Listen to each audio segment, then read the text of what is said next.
కోవచ్చు. మనం నెక్స్ట్ మరొక అంశం చూద్దాం. ఇక్కడ ఈ అంశానికి సంబంధించి ఏజ్ లిమిట్ మోదీకి వర్తించుదా? ఇప్పుడు ఏదైతే ఈ అంశం అనేది చాలా కీలకంగా మారుతుంది. ఎందుకంటే మోహన్ భగవత్ ఆర్ఎస్ఎస్ చీఫ్ ఆయన కూడా మొన్న ఇదే వ్యాఖ్యలు చేస్తే నిజంగా మోదీకి సంబంధించినటువంటి వ్యాఖ్యలైనా, మోదీకి నేరుగా చెప్పే ప్రయత్నం చేస్తున్నారన్నటువంటి వ్యాఖ్యలు వినిపిస్తున్నాయి. మోదీని దించుతాం, రాహుల్ను ప్రధాని చేసి తీరుతాం, ఢిల్లీలో ముఖ్యమంత్రి రేవంత్ రెడ్డి.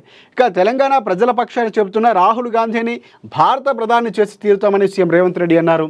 ఇక శనివారం ఢిల్లీలో ఏఐసీసీ ఆధ్వర్యంలో కాంగ్రెస్ పార్టీ వార్షిక న్యాయ సదస్సు జరిగింది. రేవంత్ రెడ్డి ఈ కార్యక్రమంలో పాల్గొని ప్రసంగించారు. ప్రధానంగా ఆ ఛాన్స్లను కూడా రాహుల్ గాంధీ వదులుకున్నారని, కానీ వచ్చే ఎన్నికల్లో కాంగ్రెస్ పార్టీ విజయం సాధిస్తున్నట్టు రాహుల్ గాంధీ దేశ ప్రధాని అవుతారని జోష్యం చెప్పారు.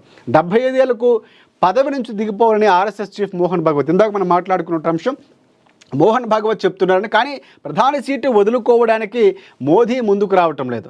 బీజేపీ ఆర్ఎస్ఎస్ రాజ్యాంగం ప్రకారం గతంలో ఎల్కే అద్వానీ, మురళీ మనోహర్ జోషికి వర్తించిన ఏజ్ లిమిట్ సూత్రం మోదీకి వర్తించుదా? చాలా కీలకం. అంటే ఇప్పుడు మోదీ ఏం చేయబోతున్నారు? చాలా సందర్భాల్లో సెప్టెంబర్కైనా 75 ఏళ్ళు పూర్తి కాబోతున్నాయి.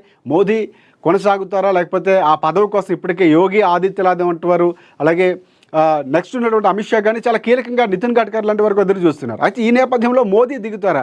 బీజేపీ ఎక్కడ కూడా అలాంటి ప్రకటనలు చేయట్లేదు, అడిగే ధైర్యం కూడా ఎవరికి లేదు. ఎందుకంటే మోదీ చరిష్మాతోనే బీజేపీ ఈరోజు అధికారంలోకి వచ్చింది. సో దేశ విదేశాల్లో ఇంత మోదీ స్టామినా, అంటే బీజేపీ అనే ఒక స్టామినా, ఒక గుర్తు ఉన్నా కూడా మోదీ అనే స్టామినాతోనే భారతదేశం వెళ్తుంది అన్నటువంటి పూర్తి స్థాయిలో ప్రచారం జరుగుతుంది. ఆ దిశగానే మోదీ వెళ్తున్నారు. ఇలాంటి సందర్భంలో మోదీ ఒకవేళ మార్పు జరిగితే ఎలాంటి సందర్భాలు ఉండబోతున్నాయి, ఎలాంటి అనూహ్య పరిణామాలు చోటు చేసుకోబోతున్నాయని చాలా కీలకం. ఇక్కడ రేవంత్ రెడ్డి చేస్తున్నటువంటి వ్యాఖ్యలు కూడా ఒక రకంగా వ్యూహాత్మకంగా చేస్తారనే అనుకోవాలి. ఎందుకంటే గతంలో కూడా ఎన్నికలకు సంబంధించి వెళ్ళినప్పుడు, ఇక్కడ అసెంబ్లీ ఎన్నికలకు ముందు కూడా అన్ని సీట్లలో సిట్టింగ్లకే మీరు అనుమతి ఇవ్వాలి, సిట్టింగ్లో మాత్రమే దించాలన్నటువంటి వ్యాఖ్యలు రెచ్చగొట్టే ప్రయత్నం చేస్తూ సక్సెస్ అయినటువంటి సందర్భాలు ఉన్నాయి. ఎందుకంటే కేసీఆర్ని సూటిగా ప్రశ్నించడంతో, నీకు దమ్ముంటే, ధైర్యం ఉంటే మళ్ళీ అంతమందిని మళ్ళీ అదే సీట్లో నిలబెట్టు, మళ్ళీ సిట్టింగ్లకు మాత్రం అవకాశం కల్పించు, దమ్ముంటే రా అన్నటువంటి వ్యాఖ్యలు ఏవైతే ఉన్నాయో కేసీఆర్ దానికి కొంతవరకు సీరియస్గా తీసుకున్నారో, లేకపోతే పార్టీ సూచనల మేరకు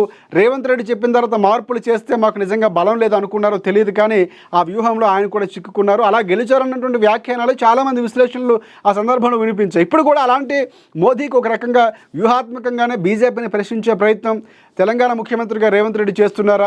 అక్కడ రాహుల్ గాంధీ ప్రశ్నలు కూడా ఈ నేపథ్యంలోనే పొందుతున్నారు. ఎందుకంటే రేవంత్ రెడ్డి మాట్లాడుతున్న మాటలు కూడా చాలా కీలకంగా వ్యూహాత్మకంగా ఉంటాయి. గతంలో మాట్లాడినటువంటి రాజ్యాంగానికి సంబంధించినటువంటి అంశాలు కానీ, లేకపోతే ఇప్పుడు మాట్లాడుతున్నటువంటి అంశాలు, అంటే మోదీని ఎదుర్కోవడంలో చాలా వ్యూహాత్మకంగా అడుగులు వేస్తున్నారా? నిజంగా మోదీ మాటల్లో లేకపోతే రేవంత్ రెడ్డి మాటలు సీరియస్గా తీసుకుంటారు. కానీ కాంగ్రెస్ పార్టీలో లేకపోతే దేశవ్యాప్తంగా చర్చనీయాంశంగా మారే అవకాశం ఉంది ఈ అంశం. అంటే చాలా రోజుల నుంచి మాట్లాడుతున్న 70 ఏళ్ల వయో పరిమితో, లేకపోతే బీజేపీ పార్టీ ఆర్ఎస్ఎస్ పెట్టుకున్నటువంటి సిద్ధాంతాలకు సంబంధించినటువంటి అంశాలు మోదీకి వర్తించవా?